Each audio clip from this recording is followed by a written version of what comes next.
The House of Mystery presents Inside Writing, the radio show where authors discuss their writing process in all genres. You are back in the House of Mystery, and I'm at the controls, Al Warren, and co-hosting from the East Coast today is our reporter on the street, Dave at North Martino. How you doing, Dave? I'm great, Al. Thanks for having me. Yeah, you really don't sound like you're from Boston. I know, right? Why? I've been hiding everything. It's all smoke and mirrors. There is no Boston. It's a conspiracy.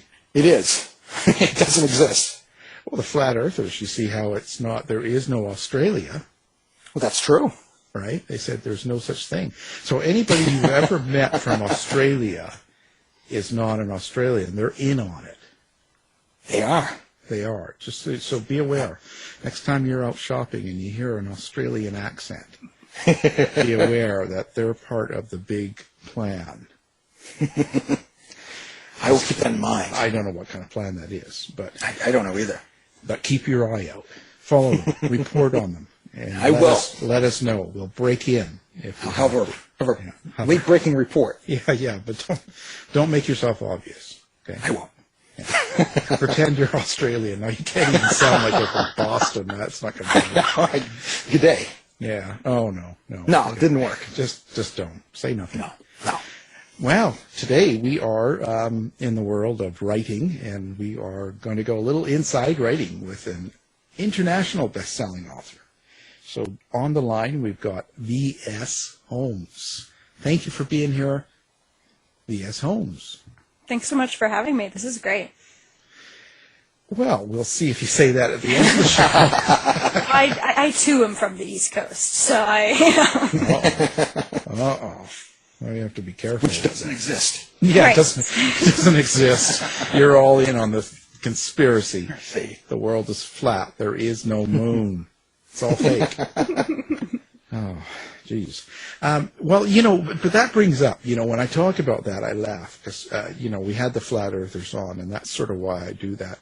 But, well, then they're really into it. They're great. But you kind of write in a fantasy sort of fiction, don't you, in a sense? So, I mean, what do you consider yourself? What kind of writer would you call yourself if someone asked? Frantic. No. I write sci-fi fantasy, and sort of the more literary term, what I guess would be speculative fiction, depending on how snotty you want to sound. That's not fair, but Well, I was asked that. It was funny because we were doing an interview with someone that said they were speculative fiction. And I know the co-host who was from the UK at the time, she said, "What's that? What does that mean?" And I really didn't know how to answer. I don't know what that means. I guess it's highbrow, but what is speculative anything? It's just, what does that mean when they say that? I mean, the way I use it is sort of as a bit more of an umbrella term for the world that you're crafting, if it's a different planet or a completely different universe from ours, or fantasy universe, or sci-fi.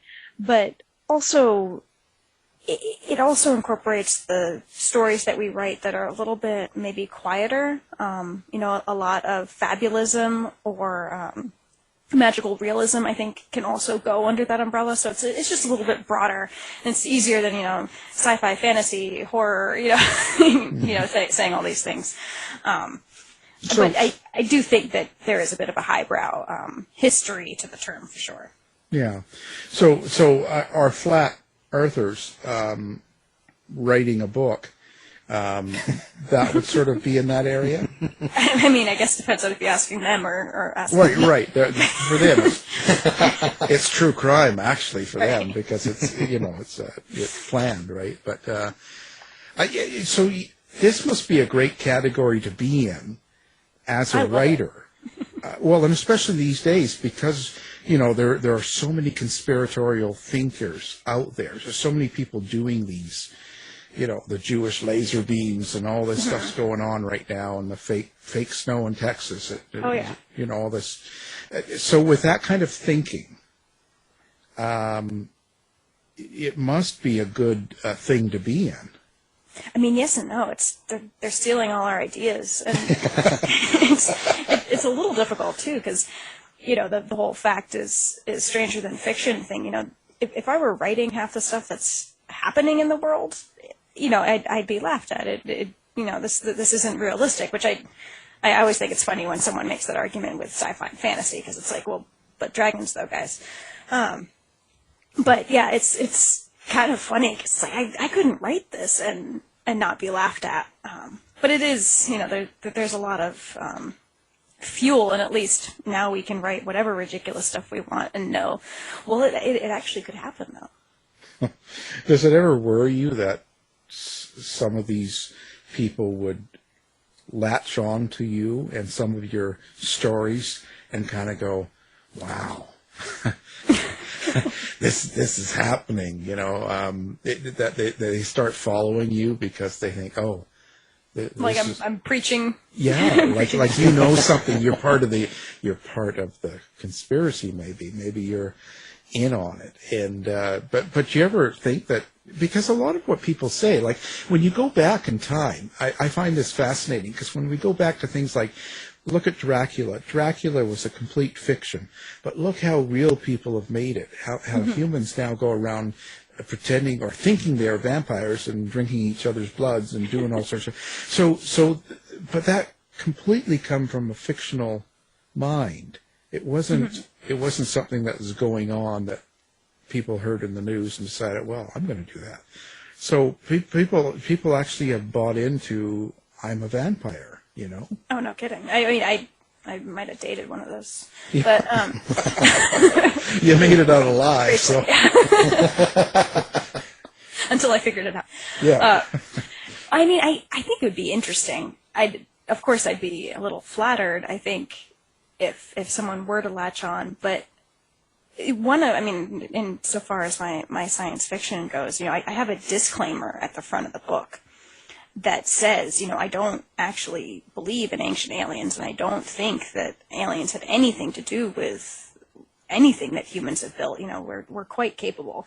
And I think part of that is not just so that if like my coworkers read it, they think I'm a loon, but also because I don't want to perpetuate some of those things, because well, I mean, a lot of it can be kind of funny on the surface.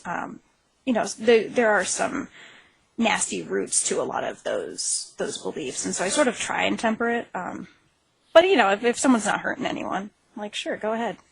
Yeah, I don't think any. A lot of times, as these stories go over the years and generations, the newer people that follow in don't have the evil intention or thought behind the original idea. Right. So it's for them it's totally. They jump in and go, yeah, this is it. They get into it and that, but it's kind of, I don't know. I think the whole thing's crazy, but yeah.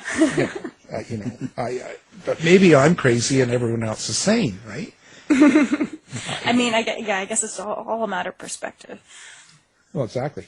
So, how did you decide that you wanted to be a writer, and especially in kind of this speculative or sci-fi fantasy area? How did it start for you?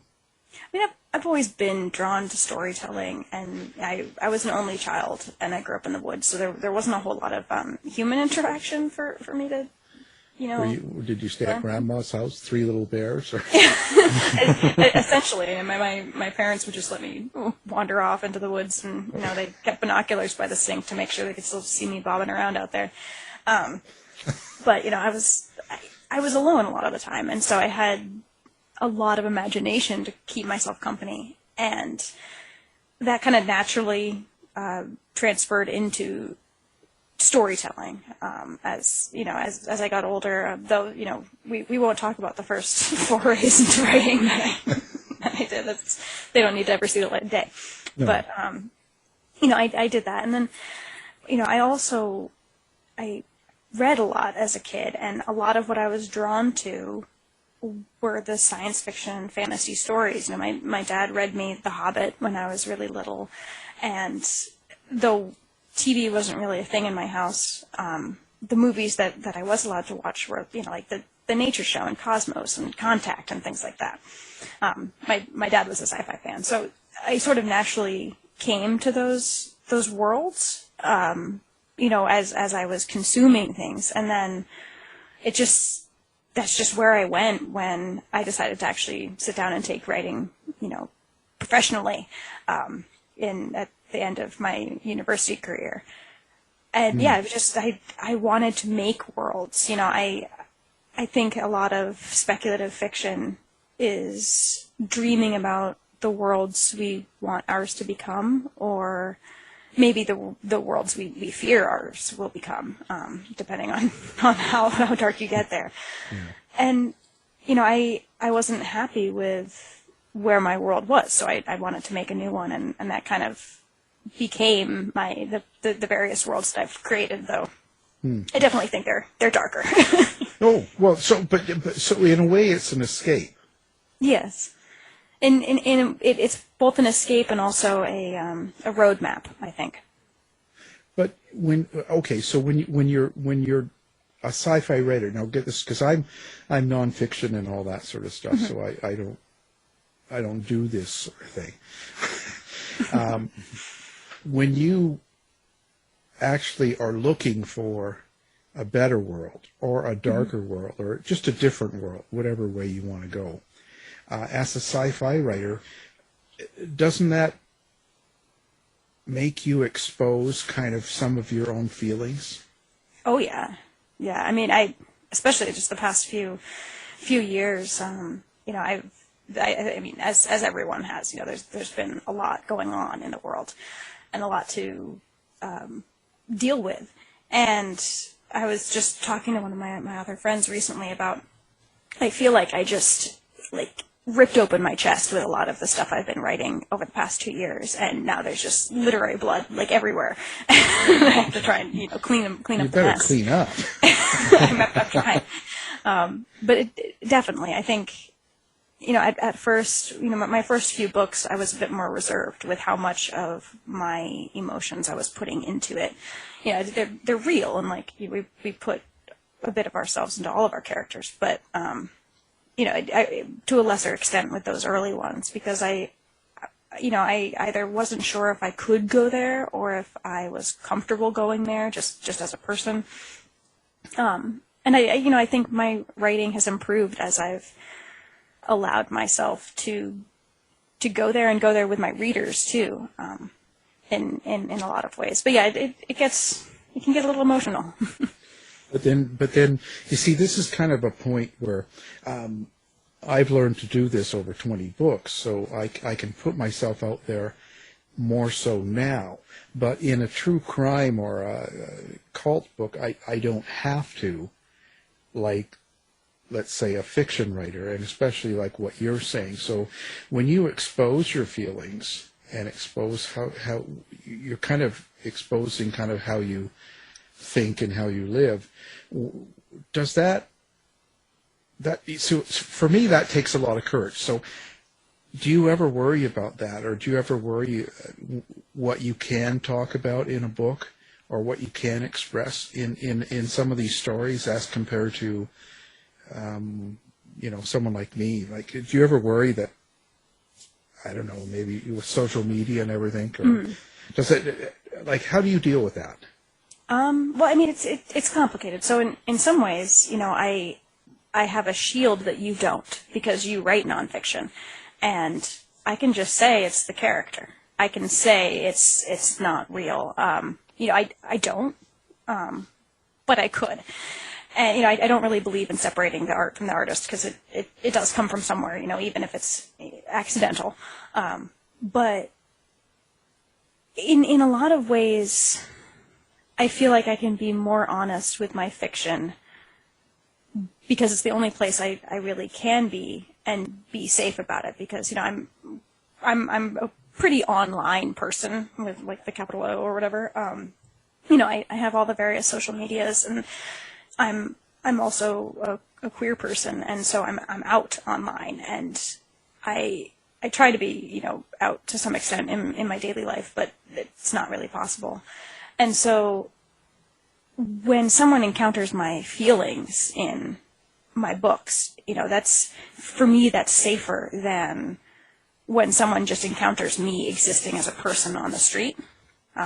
You're less likely to get actually harmed, when you're writing fiction in a lot of ways. But I do get backlash because of the characters I write. I write queer characters, I write disabled characters, and I do get backlash, but I think it's worth the good that it does, and it's worth connecting with people who can actually see themselves in my work, maybe for the first time in a long time, or for the first time ever.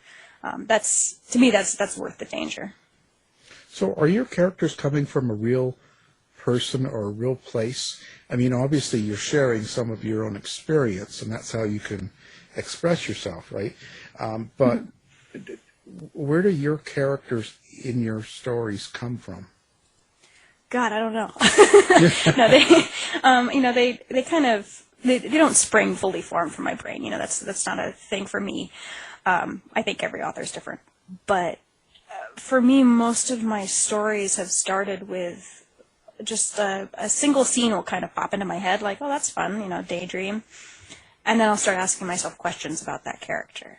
And, like, why is this archaeologist so ticked off about their site being vandalized? Like, is it just because it was vandalized? Well, who vandalized it? That kind of thing. And as I ask myself those questions, who that character is kind of comes forth. And of course, I try to not always write the same character, and each of them has a different part of who I am, I think, in them. Some, it's more superficial, and some it's, maybe no one would notice that they have a part of me in them. So do you dig for people? Like, if you're out in a store and someone's in the lineup, or if you're at a coffee shop, or even at work and something like that, does that kind of give you ideas for characters? Oh yeah. I mean, people watching is fantastic.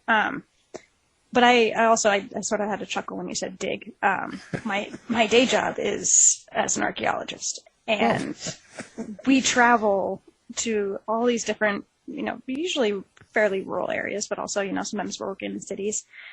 We travel to all these really cool places, and there's some incredibly colorful characters that we work with, or wish we didn't work with, depending on who they are. And like the whole fact is stranger than fiction. Half the people I have to tone them down because people wouldn't believe the type of human that I encounter. So I definitely have a lot of inspiration from that as well. Just some really, really cool people and really cool places that I've been. Have you ever had a character surprise you? Oh yeah. With what they've done?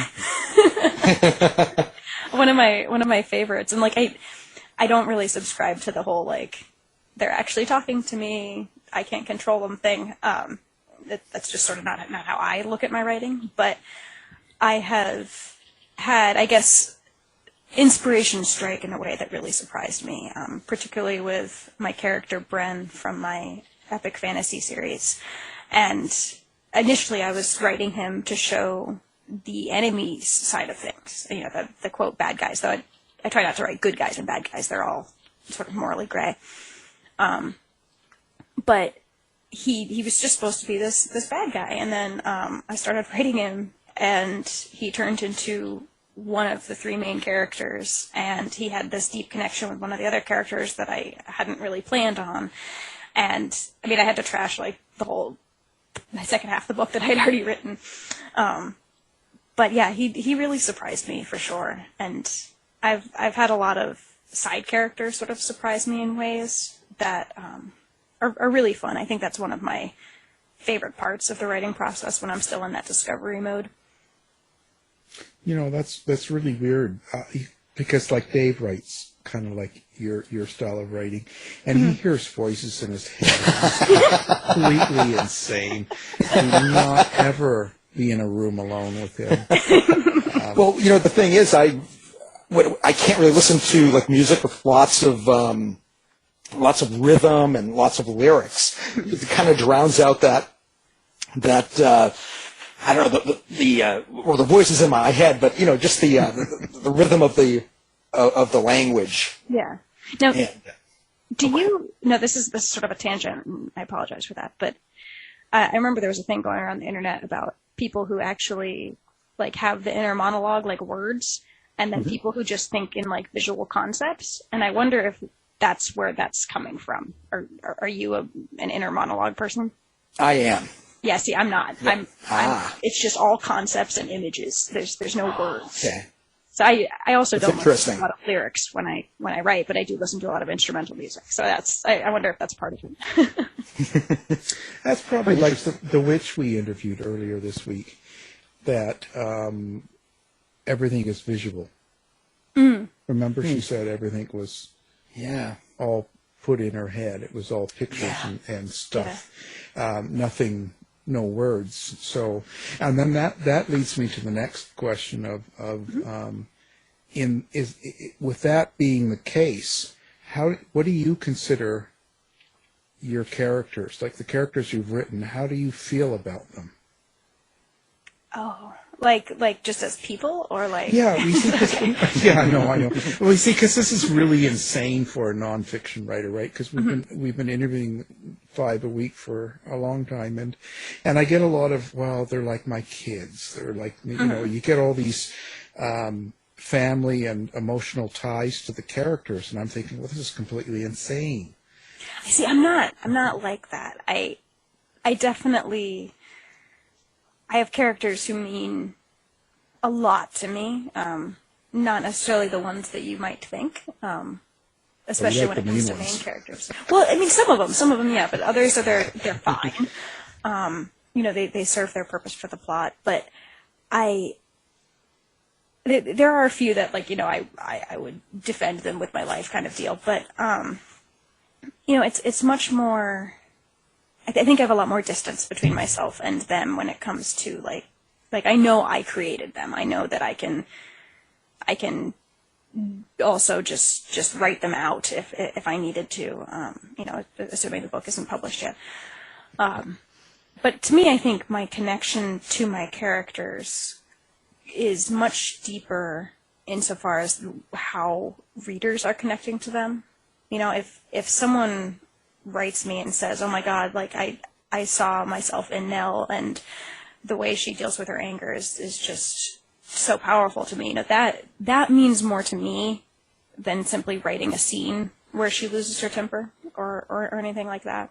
I do love them, and I will get like ticked off if someone is saying something nasty about them for non like constructive critical reasons. Well, none of that goes on. No. No. Nobody does that. No, never. Everyone's just perfectly. But do you ever kill off people that you hate? I mean, Come on. No, because I asked this because one of the very first fiction writers I ever had on the show was J.D. Horn, and he's like a New York Times bestseller, and I said that to him, and he said, yeah, actually, if there's someone in the lineup, that was his example, that would be rude or cut in front of him or something, he takes that character, and when he needs someone to kill, that's who he kills. I tend to kill the ones that I really like. Not always. There's one that I really enjoy that I like. I know someone was saying, like, can he please die? He's a monster. He's a total jerk. Can he please die? And I'm like, no, he stays forever. But I think for me, it's a bit more, I'll maybe write in a few side characters, but it's more like if I meet someone who's a jerk in real life, I might take inspiration from them, but I don't usually kill them off. There are a lot of bodies in my books, but I try to pull the heartstrings with them more than the oh yeah, that guy's finally dead. Yeah. Well, so that would be an interesting story. Your characters control you. Yeah, well, the question that a lot of people ask is like, oh, who would you want to sit down with over coffee? Like, which of your characters? And it's like, they'd poison my coffee. Like, I wouldn't want to. Well, there you go. Yeah, and don't take a drink from Dave either. He's hearing these voices. Huh? Wow. So, what is the most important part of sci-fi fantasy writing? For me, it's making the worlds we want to see. It's weaving the hope into the darkness. I love making these really dark, difficult worlds and then showing that we can still find a place for ourselves in them and find a way to get out of it. I think a lot of us turn to fiction because it's easier to find solutions to our problems there because we're not really looking for them. And I try and incorporate that into my work, but I really think the most impactful books I've read have been speculative, whether it's sci-fi or fantasy, because I wasn't expecting that roadmap or that helping hand. And to me, I think that means the most. Do you have an underlying subtext in the story? Is there something you want people to take away from the book besides the world you created? Definitely. I mean, it varies from project to project, and I don't always know what it is, I think, when I first set out. I maybe about halfway through, two-thirds of the way through my process, I'll kind of distill what I'm like, what the heck my point is, I guess. And usually it has to do with the connection to each other and the connection through the past and to the future, of where we're going, where we're coming from. And there's, a lot of cyclical, themes, death themes, things like that. It sort of going back to my work as an archaeologist, looking at the past and looking at the future and how those things aren't really distinct from one another.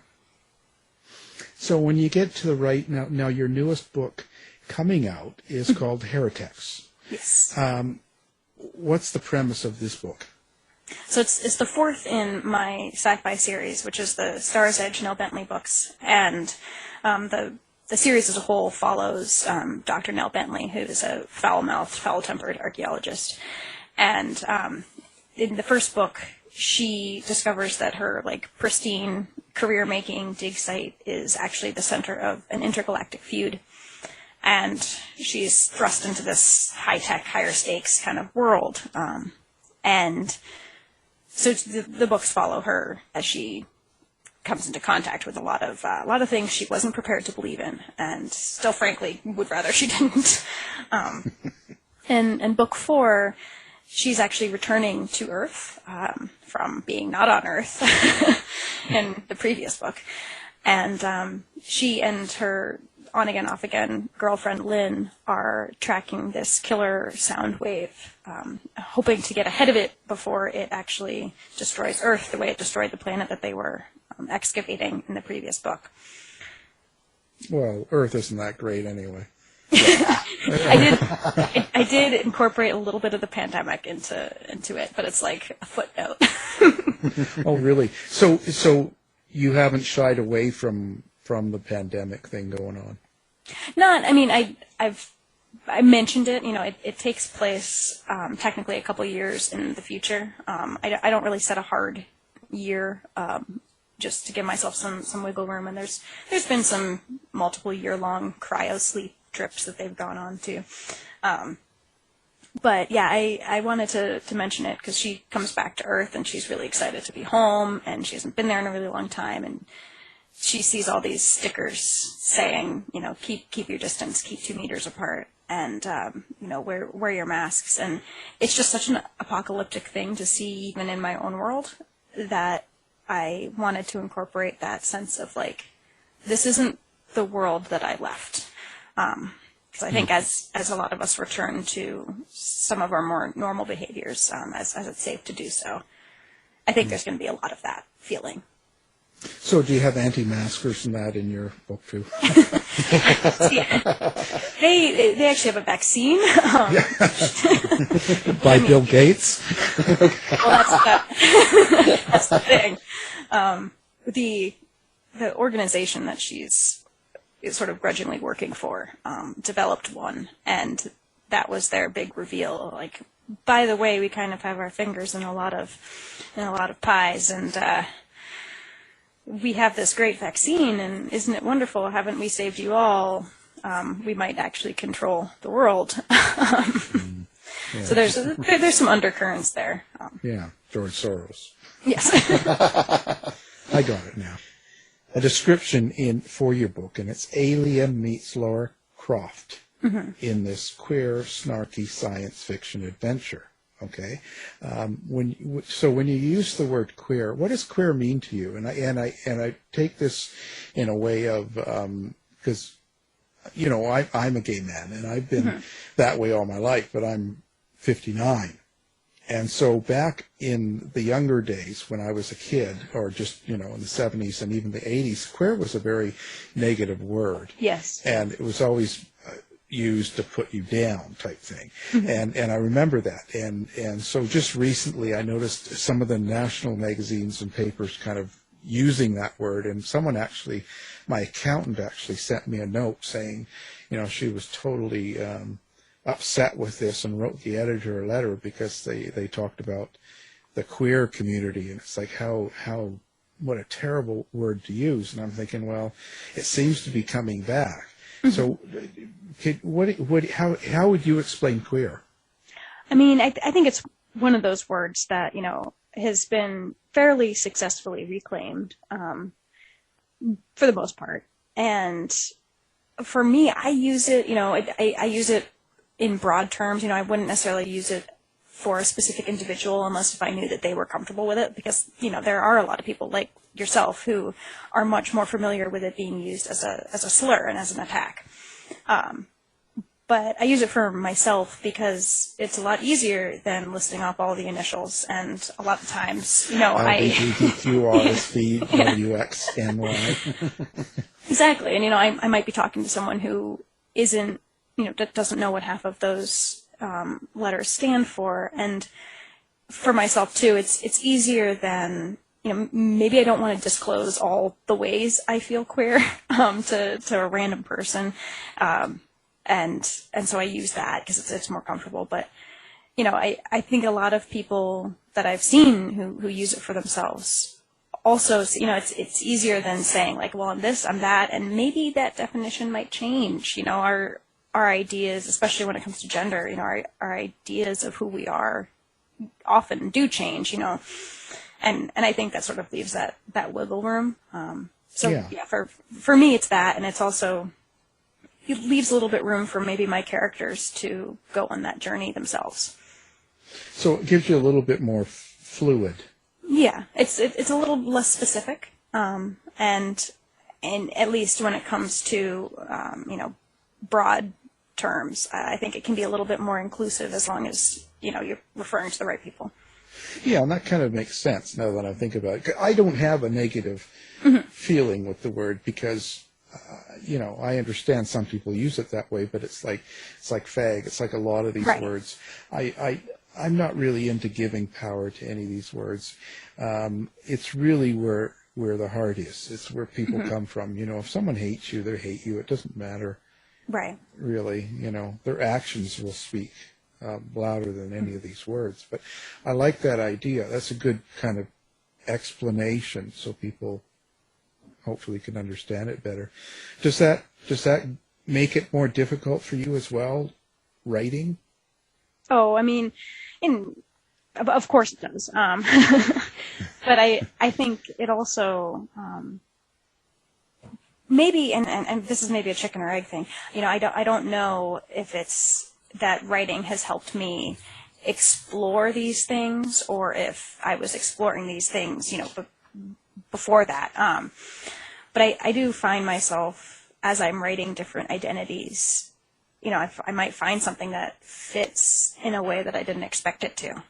And I have to kind of sit back and think, why is that? But I think maybe because I'm coming from the perspective of someone who is queer and who has had to explore these things, before you come out and tell people about it, you want to be sure you know what you're talking about.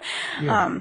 Yeah. I think in some ways it's given me a lot more freedom to explore who I am. And I think some people who maybe haven't had that opportunity haven't gotten to like really delve into who they are as a person because they haven't had the excuse to. I think it's great that, that I can do that, and people should probably do that a little bit more. And writing sort of gives me a sandbox to do that. But, of course, there's the natural flack of like, well, I don't see why you need to include this character, this love scene between these characters when they probably wouldn't say the same thing about, a straight love scene. Right. Well, does that worry you in a way as a writer that maybe some people will just not give you a chance, just write this off? Oh, well, it's just a queer thing, Right. I mean, yes, but the way I look at it is, I'm not writing for everyone. I'm writing for someone, and I'm writing for maybe a smaller audience than some of the other authors might be. But I would much rather have, like 100 diehard fans whose lives I've really impacted than 100,000, mediocre fans who kind of remember the story but weren't, deeply, profoundly impacted. And it is a trade-off, but that's just how I choose to go about it. And also, I mean, if they don't like my work, that's okay. They don't have to. Do you have, so when you've got, this is the fourth book, I believe you said, so your Dr. Nel Bently, how do you decide to have that main character evolve over 4 books? And also, do you find it difficult to do that? I set out to write a single novel, and then it turns into 4 books, or in the case of Nell's story, it's actually going to be 6. And I think that's almost easier for me. I do write short fiction, but not not to the same degree. And I really enjoy having the time to like get into her head. Especially, I try to write complex characters. I try to write characters who are imperfect, who change their minds, who, make bad choices. And she makes a lot of bad choices. And so that length helps me have the time to do that, and then also, incorporate all the stuff that people want, the explosions and the, life or death scenes and the electro guns and things like that. But I do really try and get into her head throughout that arc, and she's definitely changed from, she's still hot-headed, but she started therapy, and she's trying to figure out why she's angry and why she's just angry at everything. And I kind of wanted to dump that angry lesbian trope on its head and say, like, well, yeah, I mean, there's a lot of things to be like ticked off about. Well, yeah, she doesn't throw beer at everybody. No. Yeah, I think that's really one of the things I love about writing series is you have that time to get into these characters, inner workings, and especially with fantasy where I have multiple point of view characters, I need that length to get there. Yeah, it gives you more room, and that. So, who would you go to, or who do you read in that type of writing, in the sci-fi, fantasy, and all that, or do you not read any other writers like that? Oh, I definitely do. I sort of had like reader's block over the past few years. It was very difficult for me to pick up books, actually. And, I was dealing with, obviously, pandemic, and then before that, my dad had just passed, and so I was struggling to actually just pick up a book. But I've gotten back into the saddle. I'm currently reading Myra Grant's Into the Drowning Deep, which is speculative. It's I don't want to give too much away. It's a journey into the Mariana Trench, you know, trying to debunk this mockumentary thing that actually might have been real. So that's been really fun. There's, you know, dark mermaids, and I'm absolutely terrified of water, so it's been really, really scary for me, and I like that. I like scaring myself.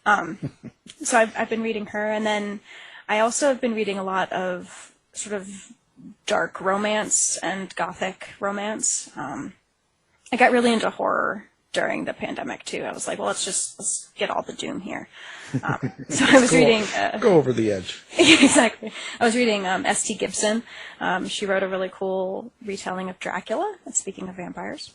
Yeah. So yeah, that's sort of where I've been. Of course, I got my start with Tolkien and, you know, the classics, but I think there's a lot of really incredible things being done with some of the newer speculative works. Yeah, it's interesting. It's interesting. Do you have a favorite work that you've written? Ooh, yes. I really enjoyed writing the last book in my Blood of Titans world, which is Blood and Mercy. I went to some kind of strange places with it that I wasn't really anticipating going when I first set out writing it. And I had a lot of fun kind of playing around with that and where the characters went and the idea of reluctant gods and, you know, this guy who has this divine power and just wants to go hang out in the inn with his boyfriend and really have nothing to do with this god business. So that was really fun, and I'm really enjoying writing Fugitives, which is the 5th Nel Bently book. I don't know if it's my favorite, but I know you work archaeology into your novels. Do you have any other hobbies or activities that inform your work that you draw from to create story? I collect natural curiosities, so I have a lot of bones. Like, our house is filled with skulls of various, you know, non-human animals. There's only one human skull, other than our own that we're using currently.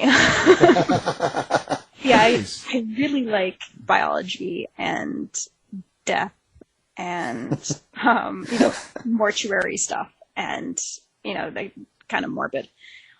So I like to incorporate a lot of visceral stuff, you know, with space and all the things that can happen to the human body in space and with advanced technology. And then, you know, with fantasy and how magic can change our bodies. I kind of like to get into the gross part. I wonder, you know, for me, when I go back to some of my earliest books, I cringe. I'm not real excited about it, and when someone says, "Oh, I love that book," I kind of want to. I have an eye twitch that kind of starts. Mm-hmm. I don't know. I don't feel that comfortable with my earlier stuff, and I think if I had a chance to write them over again now, I would. Do you ever get that feeling too? Oh, definitely. You know, like I think I mentioned, you know, before with my first 2 books, I was a bit more reserved with where I was going with them, and I feel like I could have done them better. And I did actually go back. I re-released the first one, and I did go back and add a few things. But, you know, of course, it's already out in the world, and the series is already out in the world, so I couldn't go back completely, you know, go from scratch. But I did. I did, you know, add a few things and tweak a few things here. Nothing, you know, plot, you know, deep plot-wise, but definitely some things. And, you know, it was nice, but nothing's ever going to be perfect. And I got a little bogged down in that feeling of, like, that cringe. And, like, I don't want, you know, what if someone buys it now? What if someone reads my latest book and then goes and buys my backlist? And it's like, well, what's this drivel?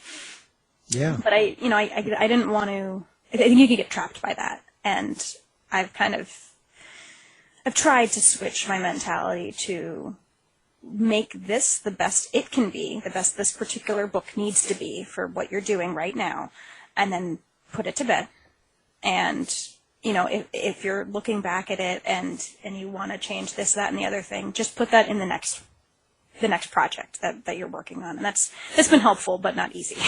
No, it's crazy. I have people that read the last book and they go, "Oh, this is great," and they'll send you an email and it's like, "Oh, I'd love to read another one of your books. Which one should I get?" And I'm thinking, well, none of them. Don't go back, and they always want to go back to my first one, and it's like, no. No. It's tough. Well, because I don't know. A lot of it's in your own mind, right? Yeah. It's not probably as bad as I think, and it's just in my own mind. But anyway. It's hard, though, because, with series, I have to go back. I have to remember what I named people and where I left them and who's dead and who's not. And so I have to go back and read. And, there are scenes that I'm like, oh, God, really? Really? Did you do that? Come on now. But I also have been kind of pleasantly surprised with a few scenes. Actually, this isn't terrible. So. Yeah. Well, usually it isn't. I think for me, I think it's just the way you write, like your phrasing and and how you put it together. It gets better each time you do a book and you go further into your life. So when you go back several books, you realize that you didn't have the experience putting it together. So it would be like reshaping something you had written, Right. So, like I said, it's just I'm a little bit nutty anyway, right? That's my own problems. That's a different story. That's a whole other hour. We'll call Dr. Phil. Oh, God, yeah. Yeah. He'll have plenty to say. So, how do you like to be contacted by your fans or readers and stuff? Do you have a website, or do you have something that people can come and give you really bad feedback? I mean, I'd prefer not the really bad feedback, but I do like to know what people liked, what they want to see more of, is a nice way to phrase it. I have a website, vsholmes.com, and I'm on Twitter and Facebook, Instagram, and Pinterest, so people can, come follow me on there and see some sneak peeks and stuff like that. I also, on my website, I have a place where you can download Disciples, which is a prequel to the first Nel Bently book, and also The Tempest, which is sort of a prequel. It's set in the same world as my epic fantasy, and you can download those to see if my stuff is up your alley.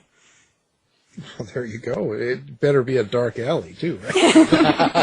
Right. It's not a... Content warning. Yeah. Hey, so that's interesting. So you mentioned the pandemic and a few things. So this last year and a half, it's been kind of a crazier, twisted time, the Donald Trump stuff and all that thing, and the pandemic and cops shooting blacks, just everything going on. And does that change your writing, or does that affect how you write? Oh, yes. This past, I'm going to say the past 2 years, because we were barely out of the grief hole of losing my dad when the pandemic hit, and it broke me. It utterly broke me.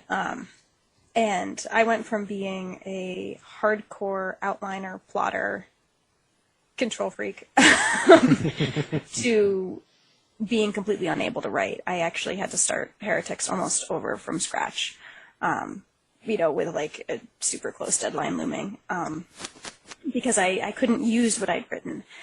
And I realized that while I do thrive on structure, I was looking for structure in the wrong place, and I was putting it in my work, where I really needed to have that initial sandbox creativity flow of just dumping scenes and seeing, what scenes I liked the best and what scenes fit the best. And so, yeah, it completely almost 180'd my entire process. And I'm writing more, faster, and better than I ever have. Which has been really, really nice in a lot of ways. But I don't know if I would have liked to have it be a little easier way to discover that. Yeah, yeah. Well, I just wonder because when dark things are happening to you, it seeps into your writing, I guess, right? Oh yes, yeah. I mean, I think there's a reason why the novels that I've published in the past 2 years and written in, are definitely my most honest, about who humans are and who I would like humans to be, and maybe who I'm a little scared that humans are. Humans are terrible. Yeah, humans get a pet. Yeah, that's why I have a dog, not a kid. Yeah, I have dogs. Dave has a cat. It's the pets are. I think the pets, why they're so good, is because they're living now and today, and their mind is there, and they bring you back to earth no matter what's going on in your life. Oh, for sure. Sure. There's it's a grounding that they're there. You could sit there with your dog or cat and just kind of go, wow, because it's just now. It's the interaction you're having with them at that moment, and that's all that matters. And I think that's the key beauty in an animal that us humans a lot of times don't live with. That's definitely true. Yeah, it's pretty crazy. But it's all right. We've got to stay happy. Yes. Don't worry, be happy. Well, it's certainly been interesting. So what's next for you? You've got Heretics coming out here. And I know as a writer, when I've got a book coming out, quite often I'm already on something else. So, so I guess I would imagine you're the same then. Yeah. I mean, I already don't know what month it is, between the pandemic, but also, focusing on... I thought it was May already, and it's no, that's just because everything I'm doing is going to happen in May. Yeah. But yeah, I've got Heretics coming out on May 8th, and then I'm already halfway through Fugitives, book 5, and that'll be coming out October 5th of this year. And then just one more left in Nel's story arc. But I'm also sort of switching a little bit over to, I'm returning to my fantasy world, but in a, totally new series, different characters, maybe a few cameos, but otherwise fairly unrelated. And yeah, I'm planning 4 books, sort of returning to that. And I've also got a kind of weird standalone back to the dark death necromancy, but maybe make it sexy kind of thing that I'm working on as well, that I don't know what that's going to turn into. Wow. It's my sandbox project. So you're kind of taking vacation then. You're not really not much going on. Only 3 things I'm writing. Yeah. Wow, to live so easy. Wow, it's been great interview, great hour, and our guest has been the author of Heretics, the new book coming out here in May, and that is V.S. Holmes. Thank you for being on the show. Thank you so much for having me. Great conversation. To find out more about our show, guests, or to listen to past shows from our archive, please go to www.houseofmysteryradio.com. The mission has been completed. The end! By George, he's got it! It is the end! I'll see you. If you're lying to me, I'll be back. This has been a production of Something Weird Media.